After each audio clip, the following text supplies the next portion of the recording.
We're live. All right, guys. Had to get a swig of water there before I choke. Okay, good. All right, guys. Hi, this is Chris Mancola with the Mancola Group over at West USA Realty, and I'm with Evan Einhorn over at Modern Home Lending. Hey, everyone. Is a fantastic brokerage that is our preferred lender. And today we're going to be talking about a couple of different things. Primarily, is it better to put a certain amount of money down? There's, of course, minimums amounts you need to put down on any type of loan that you're going to be looking at. But how much should you put down? What's the difference in how much you put down? Are there advantages to, this, that, and the other thing as far as 15%, 20%, 5%? And what might be the difference in a couple of different of the major loans that we're looking at, like FHA or conventional? What may be the difference and advantages of doing one or the other? So, Evan, let's start with real quick. Let's talk about. Oh, by the way, guys, of course, like, follow, subscribe. Don't forget to do that. Make sure you get these updates as they go along, and please ask questions. Also, let us know if there's any other topics you want to hear about. Yeah. So, we want to hear from you. We don't want to just talk in this echo chamber here called us. So make sure you do that, please. Evan, so let's talk real quick about what we may be looking at as far as what we're going to put down and the reasons why. Yeah, for sure. So, basically what I want to get across today is make sure you're working with a lender that looks at all the different options for you. Because if you're thinking, hey, I want to put down 20% down, lots of times, if you're trying to put 20% down, I might actually recommend that you put 19.99% down. And everyone's like, what? Why would you do that? Because then you have to pay monthly mortgage insurance. So basically, and I ran this with someone the other day, is the cost, the fees on if you put 19% down versus 20% down, we're about $1,000 cheaper for the exact same mortgage. And the monthly mortgage insurance that you would pay for over 2 years would only cost a few $100, because if you're putting down 15% or more and you're going through us, you have discounted mortgage insurance, it's actually not that expensive. So I helped him compare and see, hey, let's save you $1,000 in fees. You will have mortgage insurance. It'll automatically drop off at the 2-year mark because you're putting so much down, and you'll only pay a few $100. So that's one little tidbit of like, hey, put 19% down versus 20. Now that doesn't make sense for everyone, but I guarantee you 90, I don't know. I'm not gonna make up a stat, but most lenders won't tell you that. Yeah. It's just, and I know it's like $700-800, but that's still $700-800 that you could be saving. Sure. Why spend the extra money when you don't have to? That's part of the reason why we want to go to someone like yourself, who's a broker that can get us the best deal, right? And not just deal with whoever. Okay. Right. So yeah. All right. So the amount of money that we're putting down. Explain real quick to us. You mentioned mortgage insurance, just so that people are thinking, oh, insurance. Yep. It's mortgage insurance is a little different. Yeah. So the mortgage insurance, I'm completely transparent. That's completely to protect the lender. It's so they don't hit you with a super high rate up front, but it's to protect the lender if you foreclose. So the reason you get a slightly better deal at 19% versus 20% is because the lender is actually more covered. There's less risk for them at 19%, because if you were to foreclose, again, hopefully not, but if you were to foreclose, they would have some insurance kick in, and it's not that big of a difference between 19 and 20% down. So, that's an example I like to look at. Same thing with like FHA and conventional. FHA has mortgage insurance on every single loan out there. So a lot of people, if they have a lot of equity, they're like, no, I don't want to go FHA because I have to have mortgage insurance. But I help them compare, and we did this not too long ago that I had a client. We still went with FHA even though they had over 20% equity, because their credit was in the mid 600s. Again, not awful, not the best, but right there in the middle.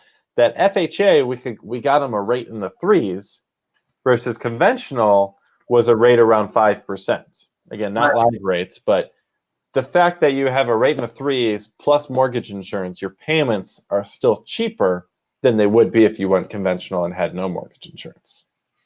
Yeah. So, and that's something that, you know, a lot of people don't quite understand. They always think I need to have this one because I can get rid of my mortgage insurance or whatever, which may be true, but you know, if the numbers don't work out or you're not putting it quite enough down to make it, you know, worthwhile, then or whatever, and the interest rate is just running higher than expected. Right. Then now, usually with conventional, usually you're going to see a higher rate unless you're paying down points, of course, right?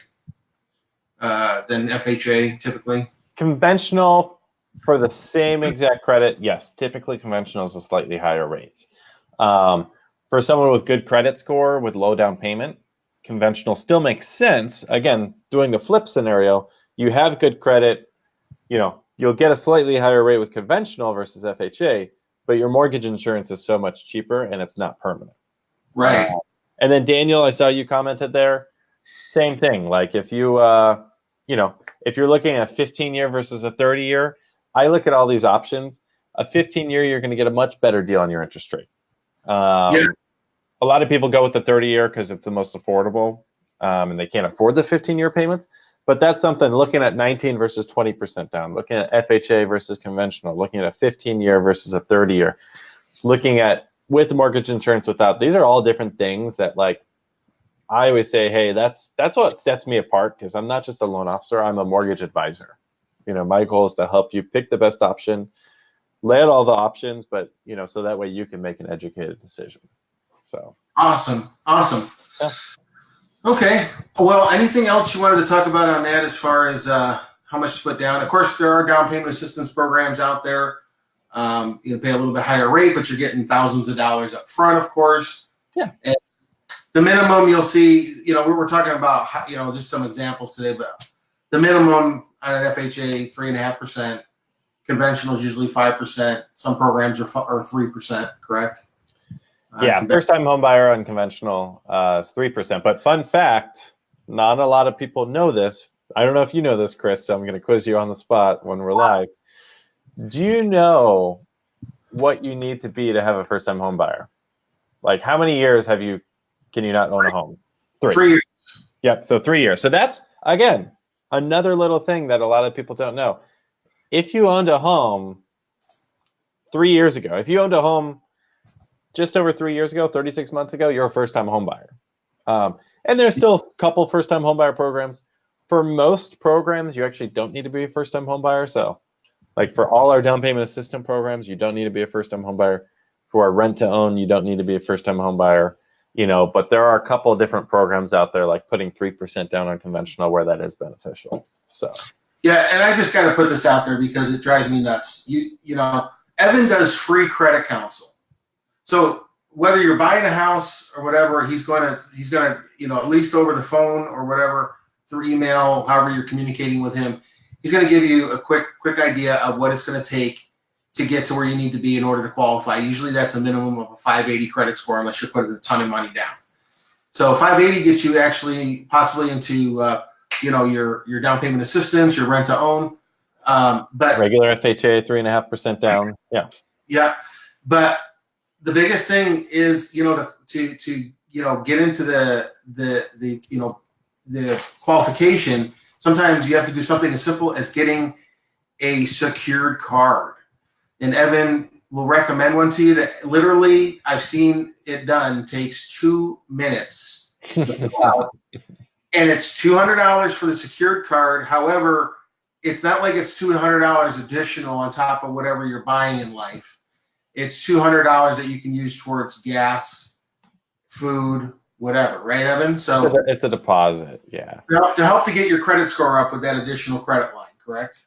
That's the whole purpose. Right, exactly. So it just amazes me how many people don't follow through with that.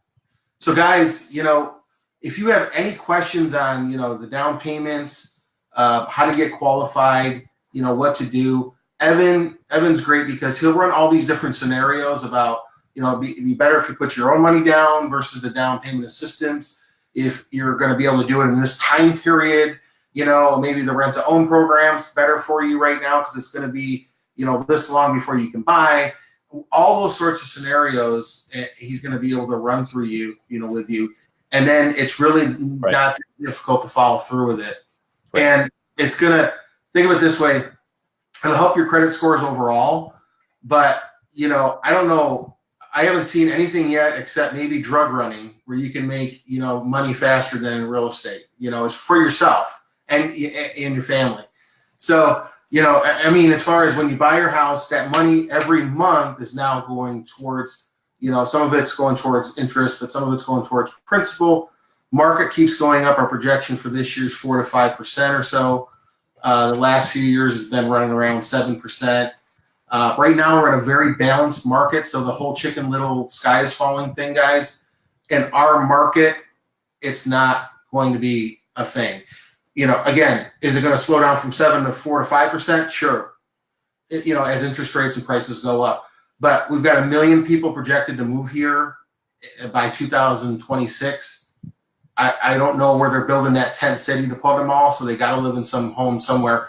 A lot of it's sure going to be a rental market, but a lot of it's also going to be housing. And I just sent out an article to everybody in my database and posted on social media the other day. A lot of people are moving to certain areas of town. This talk about Glendale, but different areas of town just to pay lower rents. So guys, make that stop. In other words, from 1 year to the next, your landlord, if he wants to, can raise your rent as much as he wants. I've heard people getting their rent raised $200 to $400 to $800 from 1 year to the next. Literally, it's no joke. So by getting yourself in the house, it also makes sure that your monthly payment doesn't change. So, go through these things with us. All we ask is that you reach out to us, ask the questions, go through the scenarios with Evan. We'll answer all your questions. Evan, anything else you want to add to any of that? One big thing, just talk to us about options. Again, we'll help compare what makes sense. I have a buy versus rent calculation that'll tell you, hey, how long do you need to stay in a home? And lots of times it's somewhere around the 2 or 3 year mark. Like, how long do you need to stay in a home for it to be worth it? One thing right now that I would like to get across is, so I just see a question here from Jeffrey. Yeah. What about bankruptcy folks? Yeah. So if anyone has applied for bankruptcy, FHA's guidelines are is if it's been discharged for Chapter 7, which are most of these programs, so most of these programs are based on FHA, you only need to wait 2 years. Right. So if you've waited 2 years, feel free to give us a call.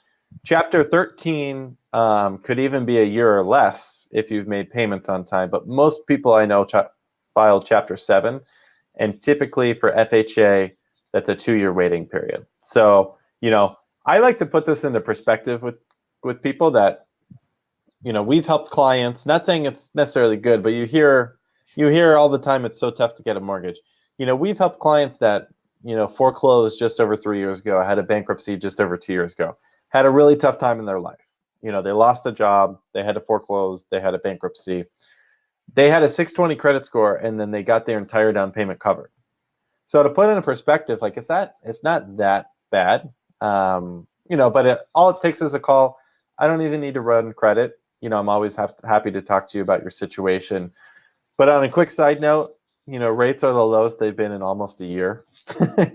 Yeah. So if you're thinking about doing something, give me a call. If you own a home, give me a call, because there's a good chance that we could drop your interest rate or look at something. I just wanted to throw that out there because I've been kind of talking to a lot of my clients and helping them save money, which is great. But I want to help even more people save money before rates go back up. So. Yeah. So whoever that question was for, Jeff, they should be calling Evan right after this video. Deal? Okay. Because 2010, Oh yeah. Even for conventional, for jumbo. So I don't know a loan program that would prevent, a bankruptcy in 2010 that would prevent them from buying. So yeah. Right. So Evan, how do they get in touch with you to get all this knowledge? Yeah, you could give me a call. My personal cell phone is 602-456-2273. You could also check us out on the web at modernhomelending.com. Thank you, Chris. And guys, once Evan gets you qualified, Cynthia and I and our team here will make sure that we get you guys out there looking at homes in person. We'll run through the whole process in detail so there's no surprises later on. Make sure we go through everything with you up front. Set up a custom search that's going to blow away all the data on Zillow with all the outdated information on there and all the scams on there, and get you out there looking at homes in person right away. So if you can always reach out to us, 480-788-8569, or through Facebook here, just message me, or check us out at mincolagroup.com. That's mincolagroup.com. All right, guys. Evan, anything else? Good to go? Thanks for having me on, as always. All right, guys. We'll see you next time. Thanks, Evan. See you later. Thanks for joining us.